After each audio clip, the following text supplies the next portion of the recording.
पूरी लाइफ का निचोड़ आपको बताने लगी हूँ। इसे पल्लू से बांध लीजिए और अच्छे से दिमाग में बिठा लीजिए।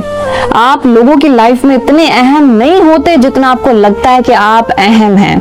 लोग आपके बारे में नहीं सोच रहे होते। हर किसी के अपने इश्यूज होते हैं, अपनी प्रॉब्लम्स होती हैं, अपनी इनसिक्योरिटीज होती हैं।